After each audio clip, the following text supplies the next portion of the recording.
If you're taking a very expensive brand name drug, there's a lot of bad news, right? Besides the price.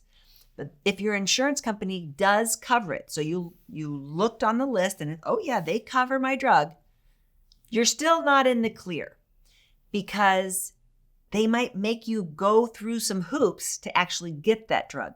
So one of the hoops is called prior authorization. And that means your doctor says you need it, but the insurance company goes, I don't know if you really need it. So convince me that she needs this expensive drug. So your doctor plays this game trying to get approval from your Medicare Part D drug insurance company to approve your drug. And yes, this can take a little while. So you're frustrated, but you got through it and you finally got your approval and you got your letter and it says you're approved. Read that letter. That prior authorization approval letter might say you're only approved for 6 months. Now, typically they approve you for a whole calendar year. So read the letter. Now, if you want to change your drug plan and go to another company, or if you move and you have to change it, the other insurance company is going to make you go back through that whole rigmarole because that other insurance company also doesn't want to pay for your expensive brand name drugs. So it's going to make your doctor play the game with the new insurance company. That's just how it is. Now there's news for 2025 because biosimilar drugs, a new term for most people, they're not generic drugs, they're similar. They're similar, but they're not. So a generic drug is exactly the same as a brand name drug. Biosimilar drugs are cheaper than the brand name drug, but they're not identical and they're not as cheap as generic. So for example, if you're taking Humira is one of the most popular and one of the most expensive drugs in the country.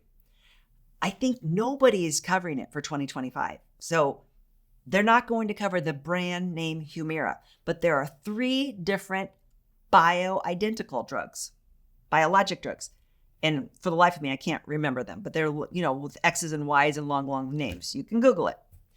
So your doctor has to prescribe you one of those drugs. Then you have to ask the insurance company for authorization and they can say, no. So then your doctor has to prescribe the other one and your insurance company will say, okay. You have to play this game. And in 2025, the government, Medicare, authorized all the drug companies, your standalone drug company and your Medicare Advantage companies with the drug benefit, to just switch you out. That if you were getting a drug and now there is a biological drug, a bioidentical drug, biosimilar drug, that they can just switch you and they can say, we no longer cover the brand name drug. Now we only cover the biosimilar. So that's coming in 2025.